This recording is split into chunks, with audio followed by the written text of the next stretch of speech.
So hello everyone, तो welcome to my channel SSC with Pankaj. तो आज है परमार सर के बायोलॉजी 4.0 रिवीजन का डे 4 और आज हम लोग लेक्चर नंबर 4 का रिवीजन करने वाले हैं, वो भी हिंदी में। और पूरा वीडियो को देखिएगा, आपको पक्का इससे बहुत सारे अधिकतर याद हो जाएंगे। और अगर इस वीडियो को आपने 2 बार देख लिया तो आप गलती से भी नहीं भूलेंगे, आंख बंद करते हुए भी याद रहेगा। तो चलिए हम लोग स्टार्ट करते हैं। और इस चैप्टर का नाम है पादप जगत। चैप्टर का नाम क्या है? पादप जगत। तो सबसे पहले हम लोग पादप जगत में आते हैं, तो सबसे पहले हम लोग वर्गीकी पढ़ते हैं। वर्गीकी यानी कि टैक्सोनॉमी। और वर्गीकी क्या है? जीवों के वर्णन, नामकरण और वर्गीकरण का विज्ञान है, जिसमें सभी पौधे, जानवर और सूक्ष्म जीव शामिल है। क्या क्या इसमें शामिल है? वर्गीकरण सभी पौधा, जानवर और सूक्ष्म जीव। लिनियस का वर्गीकरण प्रणाली। लिनियस जो है ये सभी जो है जितना भी दुनिया में उसको बांट दिया। उसमें क्या क्या बांट दिया? पहला kingdom, phylum, class, order, family, genus, species. इसको हिंदी में भी याद रखते हैं: जगत, संघ, वर्ग, गण, कुल, वंश और जाति। इंग्लिश में थोड़ा आसान है। इसका एक ट्रिक है, क्या है कि इसका ट्रिक है कीप पॉट क्लीन और फैमिली गेट सिक। कैसे? किंगडम, पी से फाइलम, सी से क्लास, ओ से ऑर्डर, एफ से फैमिली, जी से जेनिस और सी से एस से स्पीसीज। कीप पॉट क्लीन और family get sick. Kingdom, phylum, class, order, family, genus, species. ये बहुत बार आया है दोस्तों कि ये कौन सा पहले होगा इस तरह का, इसलिए ये वाला बहुत ज्यादा इंपॉर्टेंट बनता है। भी आई है, बहुत ज्यादा इंपॉर्टेंट बनता है। कीप पॉट क्लीन और family get sick. Kingdom, phylum, class, order, family, genus, species. ठीक है। अब आप लोग आते हैं 2 जगत वर्गीकरण। सबसे पहले वर्गीकी का जनक। वर्गीकी का जो फादर है वो किसको बोला जाता है? तो लिनियस को। किसको बोला जाता है? लिनियस को। यह भी बहुत बार रिपीटेड क्वेश्चन है। और यह कार्लोस, किसका नाम था? Carolus Linnaeus. इसको 1758 में वर्गीकी का जनक बोला जाता है। इसको क्या बोला जाता है? वर्गीकी का जनक। उन्होंने सभी जीवों को 2 जगतों में विभाजित किया था। किसमें? 2 जगत में विभाजित किया था। एक प्लांटी और दूसरा एनिमेलिया। 2 जगत में ये विभाजित किया था। पहला पादप जगत और दूसरा जंतु जगत, प्लांटी और एनिमेलिया। इसमें क्या क्या रखा था? प्लांटी में रखा था शैवाल और कवक को और पौधा को,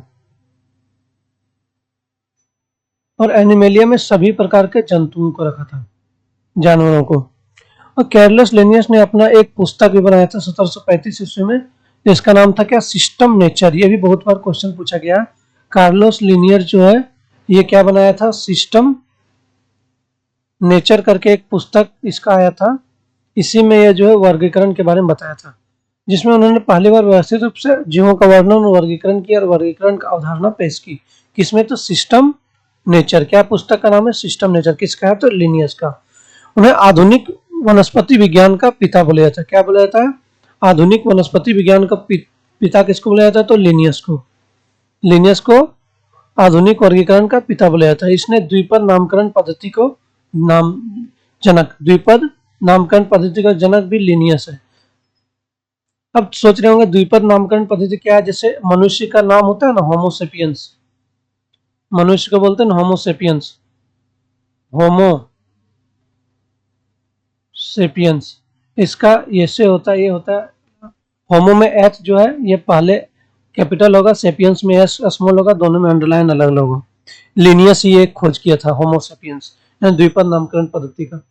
अब हम लोग आते हैं 3 जगत वर्गीकरण। तीन आदमी था, तीन जगत वर्गीकरण जो है हैकल, ये हैकल ने दिया था कब? 1866 में। 3 जगत वर्गीकरण मतलब ये हकलाते हुए, हैकल में 3 शब्द भी है और हकला रहा था, इसलिए इसने हैकल 3 बार में बोला था, हैकल तीन को 3 बार में बोला। हैकल हकलाते हकलाते 3 शब्द, इसलिए 3 जगत वर्गीकरण, ये 1866 में। इसी ने हैकल ने ही इकोलॉजी शब्द दिया था। इकोलॉजी यानी कि पारिस्थितिकी। पारिस्थितिकी शब्द किसने दिया था? तो हैकल ने दिया था। कब दिया था? 1866 में। पारिस्थितिकी शब्द का प्रतिपादित किसने किया था? तो हैकल ने किया था, बोले 1866 ईस्वी में। और अब आते हैं हम लोग पादप। पादप, तो इसने पादप जंतु और प्रोटिस्टा, इसमें क्या क्या बात था? एक पादप और जंतु तो पहले से था, एक इसने जोड़ा था प्रोटिस्टा। प्रोटिस्टा जोड़ा था इसने हैकल ने। प्रोटिस्टा किसको बोला? तो एक कोशिकीय जीव के लिए नया जगत जोड़ा गया। अमीबा, पेरिमीशियम, यूग्लिना जैसे एक कोशिकीय जीव जितना है उसको प्रोटिस्टा में रख दिया था किसने? हैकल ने। अब आते हैं 3 डोमेन वर्गीकरण। 3 डोमेन, 3 डोमेन किसने किया था? Carl Woese. अच्छा, तीन डोमेन वर्गीकरण किसने दिया था? कार्ल वोज, 1990 ईस्वी में। 3 डोमेन वर्गीकरण कार्ल वोज, 1990 ईस्वी में। 3 डोमेन वर्गीकरण किसने दिया था? तो कार्ल ओज ने दिया था। कब? 1990 ईस्वी में। इसमें डोम, डोम होता है डोमेन, डोमेन डीसी, इसको ऐसे याद रखते हैं, कार्ल ओज, ऐसे कार्ल लिखा है ना, डीसी, कार्ल ओज। या फिर डीके, कार्ल अगर डीके डीके होता है, कार्ल ओज, कार्ल ओज 1990 में। 3 डोमेन वर्गीकरण इसने क्या क्या दिया? एक बैक्टीरिया, एक आर्किया और यूकेरिया। बैक्टीरिया में वास्तविक प्रोकैरियोटिक दिया, एक कोशिकीय। यह आर्किया जो है बैक्टीरिया से भिन्न प्रोकैरियोटिक कोशिकाएं जो विषम वातावरण में पाई जाती है। बैक्टीरिया से भिन्न प्रोकैरियोटिक कोशिकाएं जो विषम वातावरण में, उसको आर्किया बोल दिया। और यूकेरिया बोला जाता है ट्रू बैक्टीरिया, जिसको यू मतलब ट्रू होता है। यू जो यू का मतलब क्या होता है? ट्रू, यानी कि वास्तविक। सभी यूकेरियोटिक जीव जिसे प्रोटिस्टा, कवक, पादप, जंतु, सभी यूकेरिया। अच्छा, sorry, Eukarya means eukaryotic. Eukarya मतलब यूकैरियोटिक जितना भी है सभी को यूकेरिया में रख दिया। एक 3 डोमेन वर्गीकरण कार्ल वोजिया 1990 में। बैक्टीरिया, आर्किया और यूकेरिया। बैक्टीरिया में सभी प्रोकैरियोटिक जीव रखा गया बैक्टीरिया में। आर्किया में बैक्टीरिया से भिन्न प्रोकैरियोटिक जीव जो विषम वातावरण में पाए थे। मतलब आर्किया जो है एक्सट्रीम कंडीशन, एक्सट्रीम वेदर में पाई जाती है, एक्सट्रीम वेदर या फिर क्लाइमेट में पाई जाती है। इसको आर्किया बोल दिया। आर्कियो बैक्टीरिया उसी को बोलते हैं जो एक्सट्रीम जगह पे रहता है, आर्कियो बैक्टीरिया। आर्किया एक बैक्टीरिया, दूसरा आर्किया, तीसरा यूकेरिया। हम लोग होता है 5 जगत वर्गीकरण। 5 जगत वर्गीकरण की किसने किया था? तो वीटेकर ने। वीटेकर जो है ये 5 जगत वर्गीकरण दिया था। 5 जगत वर्गीकरण दिया था। कब दिया था? तो 1969 में। 1969 में कब दिया था? 1969 में विटेकर दिया था। वारस विटेकर ने 5 जगत वर्गीकरण 1969 ईस्वी में दिया था। क्या क्या था? तो मोनेरा, प्रोटिस्टा,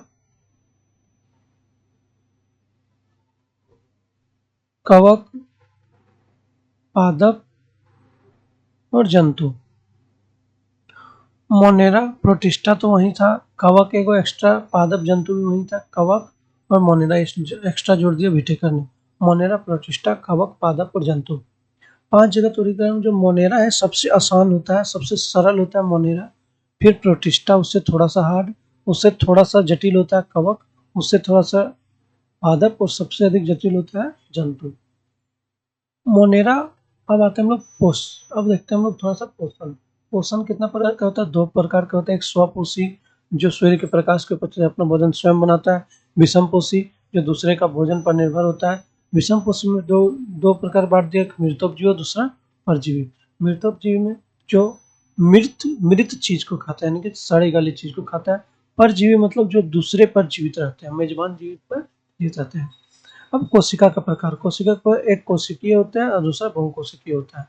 एक कोशिका में एक कोशिका होता है, बहुकोशिका में बहुत सारा कोशिका होता है। मोनेरा। अब आते हैं मोनेरा जो है, मोनेरा एक कोशिकीय होता है। मोनेरा एक कोशिकीय होता है और प्रोकैरियोटिक होता है। मोनेरा जो है एक कोशिकीय और प्रोकैरियोटिक होता है, इसमें बहुत सारा अंग वगैरह नहीं होता है। अब दूसरा आता है प्रोटिस्टा। प्रोटिस्टा जो है यहाँ से यूकैरियोटिक स्टार्ट होता है, लेकिन ये भी एक कोशिकीय होता है। प्रोटिस्टा जो है यूकैरियोटिक होता है लेकिन एक कोशिकीय होता है। कवक जो है, कवक तो बहुकोशिकीय और मृतोपजीवी होता है। पादप बहुकोशिकीय से स्वपोषी होता है। जंतु बहुकोशिकीय और विषमपोषी होता है। सरल से जटिल की वही बोले मोनेरा सबसे सरल है, सबसे जटिल जंतु है। कैवलियर स्मिथ, एक स्मिथ नाम का एक बंदा आया, ये जो है 6 जगत में, एस से स्मिथ, एस से 6, 6 जगत में वर्गीकृत किया। एस से स्मिथ और एस से 6। अब हम लोग आते हैं मोनेरा। मोनेरा जगत एक कोशिकीय जीव, इसको हम लोग अभी तक मोनेरा के बारे में क्या क्या जान रहे हैं। मोनेरा के बारे में एक कोशिकीय जीव होता है और दूसरा ये जो है एक कोशिकीय जीव होता है और प्रोकैरियोटिक कोशिका होता है, प्रोकैरियोटिक। हम लोग इतना जान रहे हैं। अब कोशिका का प्रकार में आते हैं। कोशिका का प्रकार क्या था, कोशिका के प्रकार में क्या है, बोले प्रोकैरियोटिक होता है। कोई वास्तविक केंद्रक या झिल्लीबद्ध कोशिकांग नहीं होता, मतलब इसमें ना केंद्रक वगैरह विकसित नहीं होता, मतलब पहला है जो है यहीं से विकास होने स्टार्ट हुआ था। इसका संगठन क्या है, एक कोशिकीय होता है, इसको हम सूक्ष्मदर्शी से ही देख सकते हैं। इसका कोशिका भित्ति जो है मोनेरा का जीवाणु में, मोनेरा में बैक्टीरिया आता है, बैक्टीरिया में पेप्टिडोग्लाइकन का बना होता है। कोशिका भित्ति किसका बना होता है, पेप्टिडोग्लाइकन होता है बैक्टीरिया में। जीवाणु में कोशिका भित्ति पेप्टिडोग्लाइकन का बना होता है। जीवाणु में कोशिका भित्ति पेप्टिडोग्लाइकन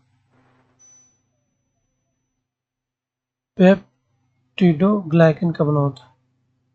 पेप्टिडोग्लाइकन का किसमें बना होता है, जीवाणु में। जीवाणु तो पोषण, मोनेरा भी स्वपोषी होता है। प्रकाश संश्लेषण या रसायन संश्लेषण, प्रकाश संश्लेषण हो सकता है या फिर रसायन, या फिर विषमपोषी भी होता है, मृतजीवी या परजीवी। उदाहरण इसका साइनोबैक्टीरिया, जिसको नील हरित शैवाल बोला जाता है, ब्लू ग्रीन एल्गे नील हरित शैवाल बोला जाता है। जो प्रकाश का संश्लेषक होता है, ये क्या होता है, प्रकाश का संश्लेषण होता है, यू बैक्टीरिया है। यू बैक्टीरिया यानी कि ट्रू, यू मतलब बताए ट्रू, यू मतलब होता है ट्रू, यानी कि वास्तविक बैक्टीरिया क्या है, तो यू बैक्टीरिया आदि। मोनेरा जगत में आता है। मोनेरा में क्या क्या पड़ा है, एक कोशिकीय होता है, प्रोकैरियोटिक होता है, अपना दोनों होता है, अपना भोजन स्वपोषी भी होता है, विषमपोषी भी होता है, और पेप्टिडोग्लाइकन का बना होता है इसका ये। और हम लोग पढ़े कि साइनोबैक्टीरिया हो गया, नील हरित शैवाल, इसको बोलते हैं प्रकाश संश्लेषण से बनाता है। यू बैक्टीरिया मोनेरा जगत, मोनेरा का उदाहरण है। अब मोनेरा जगत को 2 भागों में बांट दिया, पहला यू बैक्टीरिया और दूसरा आर्की बैक्टीरिया। यू बैक्टीरिया तो बताएं, यू बैक्टीरिया क्या है, यू बैक्टीरिया यानी कि ट्रू बैक्टीरिया, यानी कि ये जो ओरिजिनली बैक्टीरिया है। आर्की बैक्टीरिया, आर्की के बारे में बताएं, एक्सट्रीम कंडीशन में रहता है, जो बहुत अधिक विषम वातावरण में रहता है, इसको बोलते हैं आर्की बैक्टीरिया। आदम जीवाणु बोले जाते हैं इसको, आदम जीवाणु, वास्तविक जीवाणु। सबसे सामान्य समूह यू बैक्टीरिया, तो कोशिका भित्ति यू बैक्टीरिया का किसका बना होता है, पेप्टिडोग्लाइकन का होता है। बहुत बार क्वेश्चन पूछे।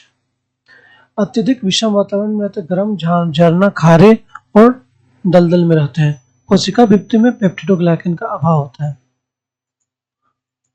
कोशिका भित्ति में क्या होता है, पेप्टिडोग्लाइकन का अभाव होता है, पेप्टिडोग्लाइकन नहीं होता है। आर्की बैक्टीरिया जो एक्सट्रीम कंडीशन में होता है, पेप्टिडोग्लाइकन का कोशिका भित्ति नहीं बनाता है। अब हम लोग आते हैं, मोनेरा खत्म हो गया, अब आते हैं प्रोटिस्टा में। प्रोटिस्टा के बारे में हम लोग क्या क्या पढ़े, ये जो है एक कोशिकीय है लेकिन यूकैरियोटिक है।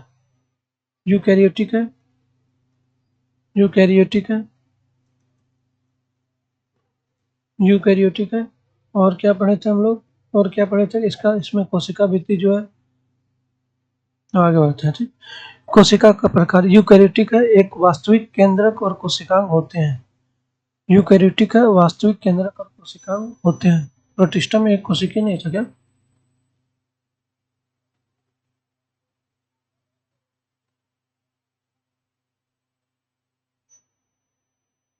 हाँ पढ़े थे भाई लोग, एक कोशिकीय, यहाँ पे तो लिखा हुआ है एक कोशिकीय। ठीक है, आगे पता चल जाएगा भाई। कोशिकांग प्रोटिस्टा जो है यूकैरियोटिक होता है और एक वास्तविक केंद्रक होता है, कोशिकांग भी होता है, कोशिकांग होते हैं, वास्तविक केंद्रक भी होता है, कोशिकांग भी होते हैं। कोशिका भित्ति नहीं होता, लेकिन प्रोटिस्टा में क्या नहीं होता है, कोशिका भित्ति नहीं होता है। सबसे ज्यादा इंपॉर्टेंट चीज की प्रोटिस्टा में कोशिका भित्ति होता है, कोशिका भित्ति प्रोटिस्टा में होता है तो नहीं होता है, कंफ्यूजन वाला। संगठन अधिकांशतः एक कोशिकीय होता है, एक कोशिकीय होता है, लेकिन कुछ उपनिवेशीय कॉलोनियल या सरल बहुकोशिकीय हो सकता है। गति कैसे करता है, तो उपांगों के माध्यम से। गति कैसे करता है, उपांगों के माध्यम से। पोषण स्वपोषी होता है, जिसको शैवाल बोले। अगर प्रोटिस्टा भी दो प्रकार के बांट दिया, प्रोटिस्टा में एक शैवाल और प्रोटोजोआ। शैवाल जो है वो स्वपोषी होता है, प्रोटोजोआ जो है विषमपोषी होता है, और विषमपोषी होता है प्रोटोजोआ। अब प्रोटिस्टा जगत का वर्गीकरण। प्रोटोजोआ, प्रोटोजोआ बोले ना, प्रोटिस्टा भी दो प्रकार के बांट दिए, तो प्रोटोजोआ और प्रोटोजोआ। प्रोटोजोआ शैवाल तो जान ही रहे विश्वपोषी होता है। प्रोटोजोआ क्या होता है, तो एक कोशिकीय होता है, विषमपोषी, मुख्य रूप से जलीय होता है। प्रोटोजोआ क्या है, प्रोटोजोआ क्या है, जलीय है, जलीय है, एक कोशिकीय है और विषमपोषी है, विषमपोषी है। यूग्लिना, यूग्लिना एक प्रोटोजोआ है। सबसे ज्यादा इंपॉर्टेंट चीज, यूग्लिना को कड़ी बोले जाता है। कशाभिका का उपयोग करता है, कशाभिका का उपयोग करता है चलने के लिए। अमीबा जो है कुटपाद का उपयोग करता है चलने के लिए, और पैरामीशियम छाप का उपयोग करता है, यानी कि सीलिया का उपयोग करता है चलने के लिए। यूग्लिना कशाभिका का उपयोग करता है, अमीबा कुटपाद का उपयोग करता है, और पैरामीशियम पक्षाभ का उपयोग करता है चलने के लिए। कैल्प, कैल्प को क्या बोलते हैं, तो कैल्प को बोलते हैं पैरामीशियम। कैल्प को क्या बोलते हैं भाई,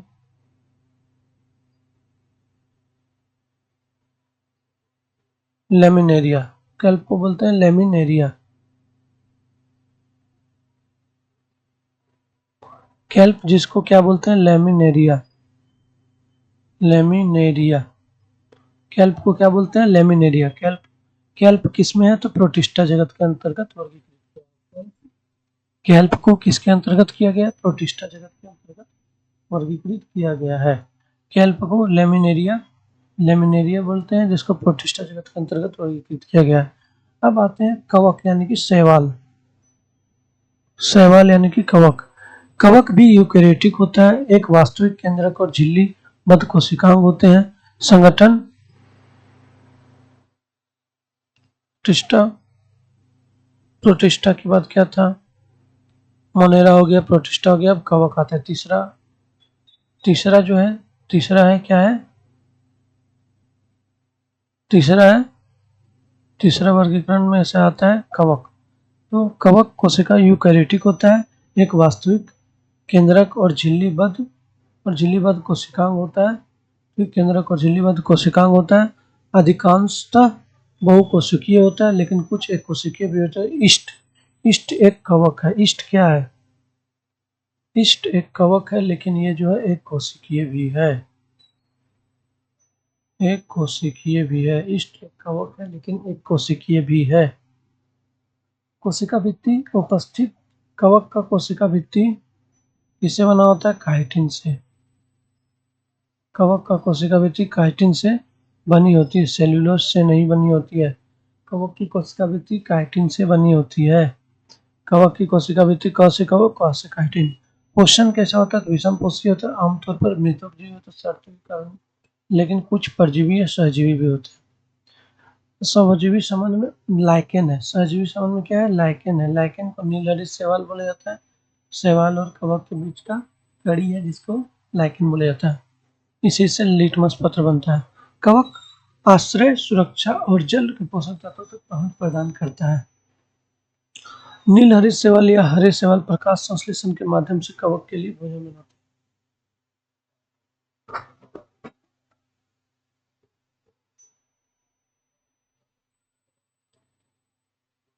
ये देखो मशरूम है, मशरूम एक कवक है।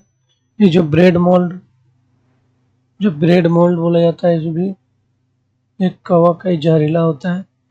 और एनॉर्बिक ईस्ट, ईस्ट जो है, ईस्ट भी एक कवक है जो अवायवीय श्वसन लेता है। एनॉर्बिक। माइकोलॉजी, माइकोलॉजी माइकोलॉजी कवक,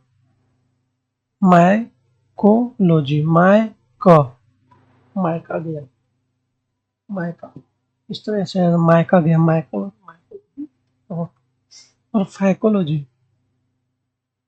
फाइस, फंस गया, फंस गया, इसको याद रखिए, फंस गया। फाइकोलॉजी यानी कि फंस गया, फंस गया मतलब शैवाल का अध्ययन। फाइकोलॉजी शैवाल का अध्ययन, माइकोलॉजी मायका गया, कवक का अध्ययन। फाइकोलॉजी फंस गया, शैवाल का अध्ययन। ठीक, अब आते हैं हम लोग पादप जगत में। पादप जगत में सबसे पहले पादप आता है, उसके बाद इसमें क्रिप्टोगेमा, क्रिप्टोगेमा, फेनरोगेमा, फेनरोगेमा। अब क्रिप्टोगेमा में आता है ब्रायोफाइटा, थैलोफाइटा, हम सोचे थैलोफाइटा, ब्रायोफाइटा जिसको वेचर बोला जाता है, और टेरिडोफाइटा, टेरिडोफाइटा। अब फेनरोगेमा में क्या बोलते हैं, स्पर्मेंटोफाइटा, इसमें आता है जिम्नोस्पर्म और एंजियोस्पर्म, एंजियोस्पर्म। ठीक,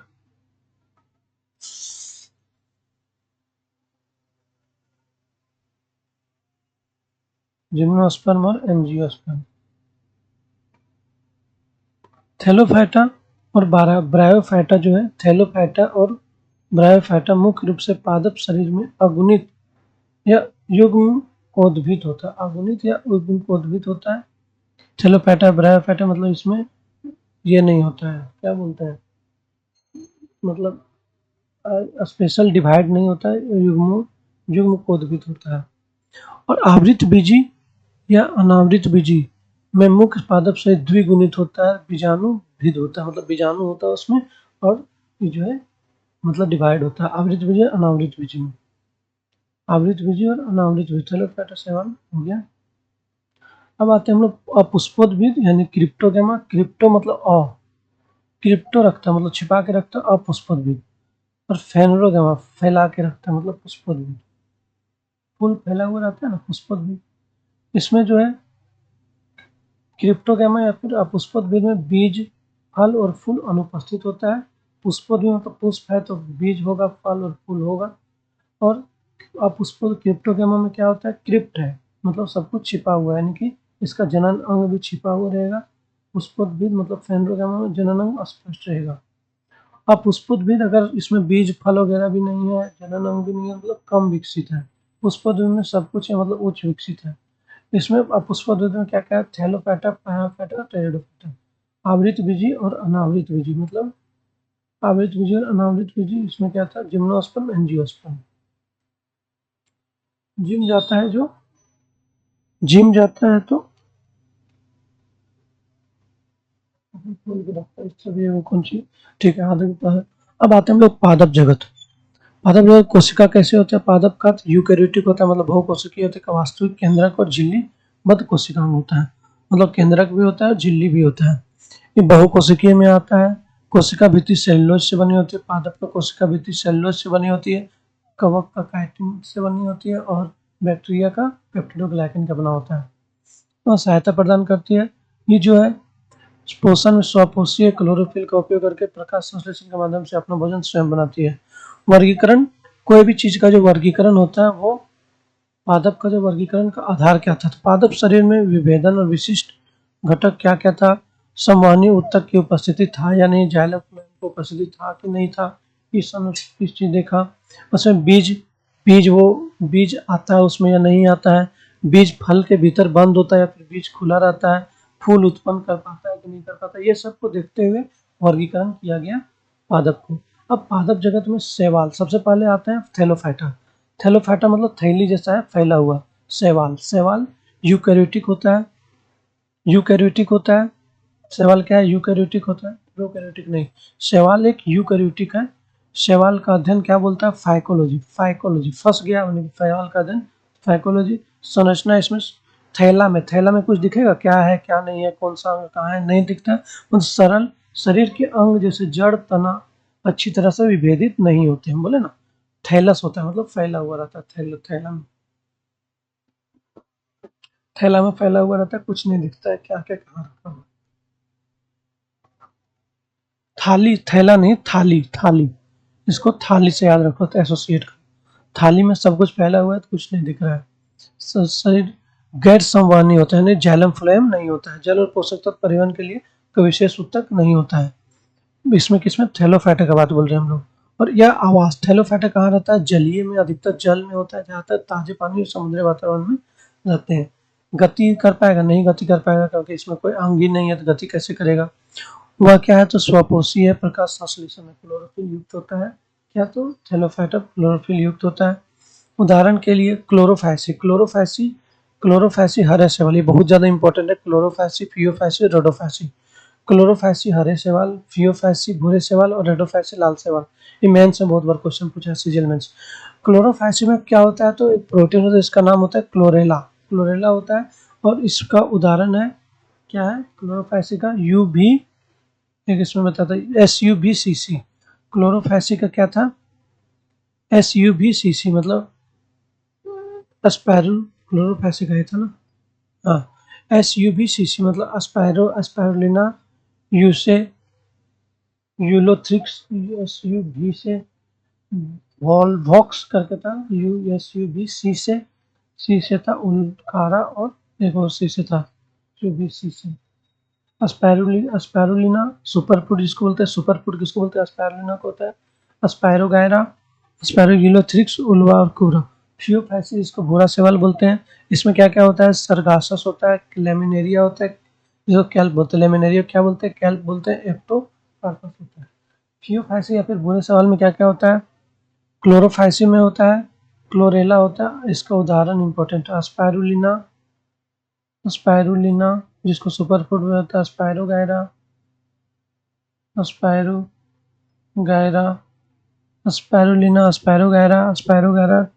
यूलोथ्रिक्स होता है। ये स्पायरोगायरा, यूलोथ्रिक्स, उल्वा और कारा। स्पायरुलिना, स्पायरोगायरा, यूलोथ्रिक्स, उल्वा और कारा। ये किसका है, क्लोरोफैसी का है। फियोफैसी में सरगासस,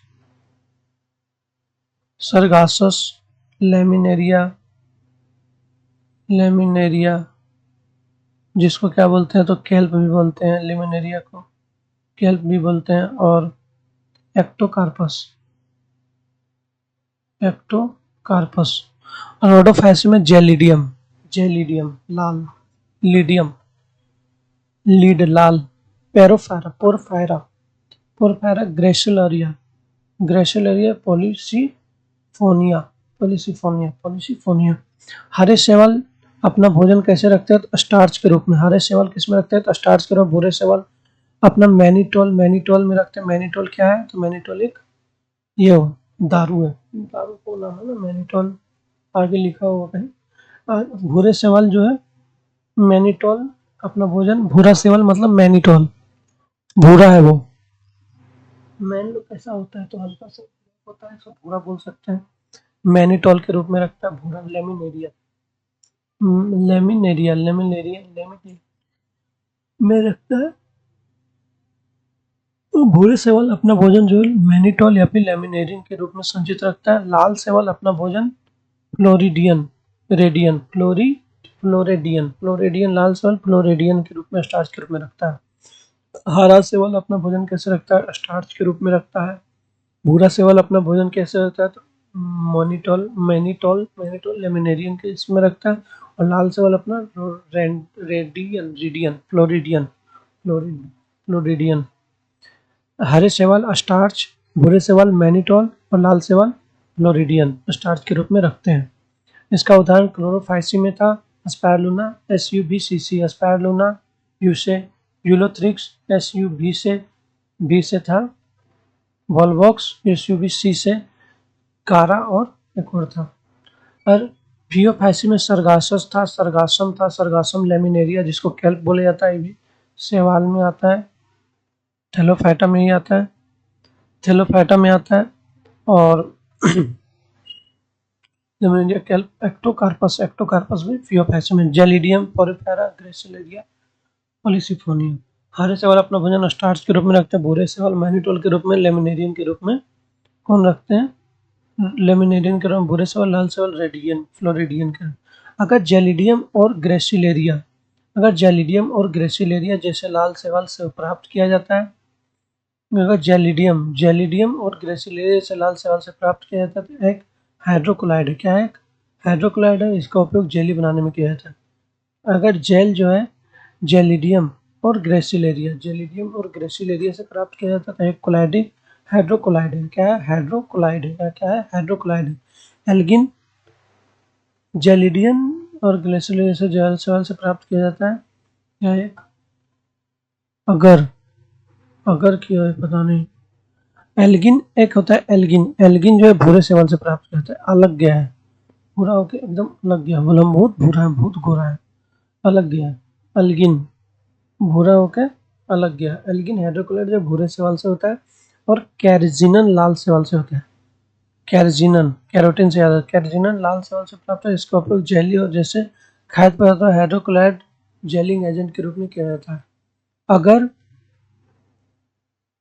अगर किससे किया जाता है तो जेलिडियम और ग्रेसिलेना, जेलिडियम और ग्रेसिलेरिया, जेलिडियम और ग्रेसिलेरिया, ठीक। अगर और एल्गिन भूरे शैवाल से, और एक आता है कैरजिनन लाल शैवाल से प्राप्त होता है, और ये जेली जैसे खाद्य पदार्थ हाइड्रोक्लोराइड जेलिंग एजेंट के रूप में कार्य करता है। क्लोरोफैसिक बताए थे, SUBCC, एस से स्पायरोगैरा, यू से यूलोथ्रिक्स, बी से था वोल्वॉक्स, और सी से था कारा, और सी से था एगो क्लेडोफोर।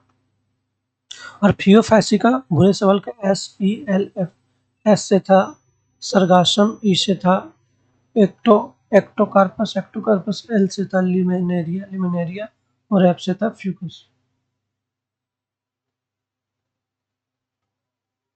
बातें हम लोग ब्रायोफाइटा, थैलोफाइटा खत्म हो गया, अब आते हैं हम लोग ब्रायोफाइटा। तो ब्रायोफाइटा जो है पादप जगत के उभयचर के रूप में आया है। तो बहुत बार क्वेश्चन आया कि पादप जगत में उभयचर किसको बोलते हैं, तो किसको बोलते हैं? ब्रायोफाइटा के रूप में जानते हैं। भूमि और जल दोनों में मौजूद होता है। संवहनीयता, इस संवहनीयता मतलब जाइलम फ्लोएम रहता है, तो ब्रायोफाइटा में संवहनी नहीं होता है, मतलब जाइलम फ्लोएम नहीं होता है। पोषण कैसा? तो ब्रायोफाइटा पादप में आता है, क्योंकि तो पोषण स्वकोषी होगा। संरचना इसका कैसा था? अच्छी तरह से विभेदित शरीर होता है, हालांकि वास्तविक जड़, तना और पत्तियों का अभाव होता है। मतलब जड़, तना और पत्ती एक ही जैसा दिखता है। जैसे देखो लीवर वर्ट होता है, जो देखा होगा ऑर्बिट मॉस देखा होगा, इसमें लीवर, तना, कोने, पत्ता, कोने, पत्ती नहीं चलता। जाइलम और फ्लोएम का अभाव होता है। अच्छी तरह से विभेदित शरीर तो होता है, लेकिन वास्तविक जड़, तना और पत्ती का अभाव होता है। ब्रायोफाइट्स में मौजूद जड़ जैसी संरचना को प्रकंद या राइजोट्स कहा जाता है। इसका जड़ को क्या बोला जाता है? प्रकंद, ब्रैकेट में राइजोडोट्स, ये भी बहुत इंपॉर्टेंट है। राइजोडोट्स क्या बोला जाता है? प्रकंद या राइजोडोट्स कहा जाता है। किसका? तो ब्रायोफाइट्स का। ब्रायोफाइट्स का क्या बोल रहे हैं? जड़, प्रकंद या राइजोडोट्स, ब्रायोफाइटा का, ठीक। प्रजनन कैसे करता है? बीजाणु के माध्यम से करता है, बीज से नहीं करता। नर जनन क्या है? तो मादा जनन तो गिनोम है, आर्किगोनियम है, और नर का एंथरीडियम होता है। नर जनन, मादा जनन है आर्किगोनियम। और न आवास कहाँ है? तो नम्र और आर्द्र क्षेत्र में पाया जाता है। कौन? ब्रायोफाइटा। इसका उदाहरण क्या है? मॉस है, एक काई जिसको बोलते हैं फ्यूनेरिया, मॉस फ्यूनेरिया, और लिवरवर्ट्स मार्केंटिया और रिक्सिया। अब आते हैं टेरिडोफाइट्स। टेरिडोफाइट्स प्रथम स्थलीय समूहनी पौधे माना जाता है। जाइलम और फ्लोएम होता है टेरिडोफाइट्स में। पहला और दूसरा में जाइलम फ्लोएम नहीं था, दूसरा में तो इसमें अंग भी विभेदित था, लेकिन ये नहीं था, जड़ वास्तविक चीज का अभाव था। लेकिन टेरिडोफाइट्स में अब सब कुछ आ गया। स्थलीय समूहनी पौधे, जाइलम फ्लोएम आ गया, अच्छी तरह से विभेदित जड़ मिल जाएगा इसमें, अच्छी तरह से बोले विभेदित जड़ मिल जाएगा, तना और पत्ती मिल जाएगा। फर्न में पत्तियों को फ्रोंड कहा जाता है। फर्न में पत्ती को क्या बोला जाता है? फर्न में पत्ती को प्रोंड कहा जाता है। फर्न में पत्ती को प्रोंड कहा जाता है। पत्तियां पर्णकों से बनी होती है जिसे बीजाणु धारण करते हैं, जिन्हें बीजाणु पर्ण कहा जाता है। इसमें जो है इसका पर्ण जो है पत्तियां जो है बीजाणु धारण करते हैं, इसे बीजाणु बीजाणु पर्ण बोला जाता है, बीजाणु पर्ण बोला जाता है। अच्छे छिपे हुए जननांग होते हैं, क्रिप्टोगैम एक तरह से बोल सकते हैं, छिपे हुए जननांग होते हैं क्रिप्टोगैम के जैसा। आवाज टेरिडोफाइट्स में ये बहुत इंपॉर्टेंट है कि छिपे हुए जननांग होते हैं, छिपे हुए जननांग होते हैं जिसको क्रिप्टोगैम जैसे बोल सकते हैं। इसका आवास कहाँ है तो टेरिडोफाइट्स चट्टान की तरह, पत्थर चट्टा जिसको बोलते हैं, चट्टान की तरह नम और छायादार स्थानों पर पाए जाते हैं। मार्सिलिया फर्न, हॉस्टेल, सोलाजेनेला और एंडिएटम बोलते हैं, Adiantum. Marsilea fern hostel, Marsilea fern hostel, Selaginella Adiantum, Adiantum. अब हम लोग आते हैं, ये था क्या था, ये टेरिडोफाइट्स वगैरह, ये था ये क्या बोलते हैं क्रिप्टोगैम,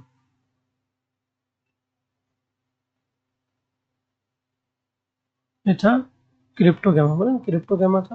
अब हम लोग आते हैं फेनरोगैमा, फेनरोगैमा जिसमें सब कुछ दिखेगा। तो फेनरोगैमा के दो भाग में बांटेंगे हम लोग, किसमें बांटेंगे पता है, फेनरोगैमा फिर बांटेंगे। पहले जिम्नोस्पर्म, जिम्नोस्पर्म अनावृत बीज। जिम में जो आदमी जाता है वो कैसा रहता है, नंगा रहता है, मतलब इसमें वृत्त बीज पत्र नहीं होगा। जिम्नो मतलब बिना आवरण का, जिम्न मतलब बिना आवरण का, और स्पर्म फलों के बिना बीज। सामान्यतः संवहनी होगा, इसमें जाइलम फ्लोएम होगा, तो जाइलम फ्लोएम भी वो होगा इसमें, जिम्नोस्पर्म में होगा नाभिक बीज पत्री। और नोट इसमें क्या है, फ्लोएम में सहकोशिकाएं और जाइलम फाइबर अनुपस्थित होता है। फ्लोएम में क्या है, सहकोशिका और जाइलम फाइबर अनुपस्थित होता है। इसका बीज उत्पन्न करने वाले पौधे लेकिन बीज नग्न होते हैं, बीज जो है बीज उत्पन्न करने वाले पौधे बीज लेकिन नग्न होता है, तब तो इसको क्रिप्टोगैमा बोलते हैं।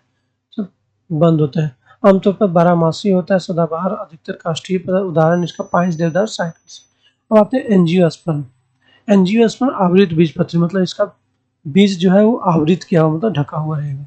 एंजियोस्पर्म, एंजियो मतलब ढका हुआ, स्पर्म मतलब बीज। विशेषता इसका क्या है, पुष्पीय पौधा है, फल के भीतर बंद एक बीज उत्पन्न करने के लिए होता है, सामान्यतः जाइलम फ्लोएम होगा, अत्यधिक और विकसित होता है। प्रजनन, फूल प्रजनन अंग होता है, फूल से फल बनता है, अंडाशय फल में परिवर्तित होता है, अंडाशय किसमें होता है तो फल में परिवर्तित होता है, बीजाणु जो है बीज में परिवर्तित जाते हैं। वर्ग, अब हम लोग वर्ग इसका देखते हैं, किसका तो एंजियोस्पर्म या फिर आवृत बीजी। आवृत बीज पत्री में एक बीज पत्री और द्विबीजपत्री। एक बीज पत्री में इनमें केवल एक बीज पत्र होता है, इसमें दो बीज पत्र होता है। जैसे घास हो गया, लिली हो गया, गेहूं हो गया, चावल हो गया, प्याज हो गया, लहसुन हो गया, इसमें एक ही बीज होता है ना, इसमें एक ही बीज होता है। दुबा कर सकते हैं इसको, नहीं। घास, लिली, गेहूं, चावल, प्याज, लहसुन। द्विबीजपत्री में गुलाब, गुलाब, गुलाब, सूरजमुखी, इमली, आम, मटर और चना। गुलाब, गुलाब, सूरजमुखी, इमली, आम, मटर और चना, ये सब देख सबको दो भाग में होता है, सब क्या होता है दो भाग में होता है, यानी कि द्विबीजपत्री है। अब एक बीजपत्री में क्या होता है, एक बीजपत्री और द्विबीजपत्री। तो एक बीजपत्री में बीजपत्र एक ही होता है, इसमें बीजपत्र दो होता है, इसमें रेशेदार जड़ तना होता है, इसमें मूसले तना होता है, मूसला जड़ होता है, रेशेदार जड़ होता है, इसमें मूसला जड़ होता है। एक बीजपत्री में रेशेदार होता है, एक बीजपत्री रेशा रेशा करता है, एक बेटा क्या होता है रेशा आ जाता है, मतलब बहुत जिद करता है, रेशेदार होता है। और द्विबीजपत्री मूसला जड़ होता है। समानांतर शिरा विन्यास, जैसे हम एग्जाम्पल के लिए एक बीजपत्री में किसको ले लें तो घास को ले लेते हैं, घास या फिर चावल को, चावल को देते हैं, समानांतर शिरा विन्यास होता है। और तने बिखरे हुए समूह मंडल होते हैं, जलिका और शिरा विन्यास, जैसे इसमें किसको ले लेते हैं तो इमली,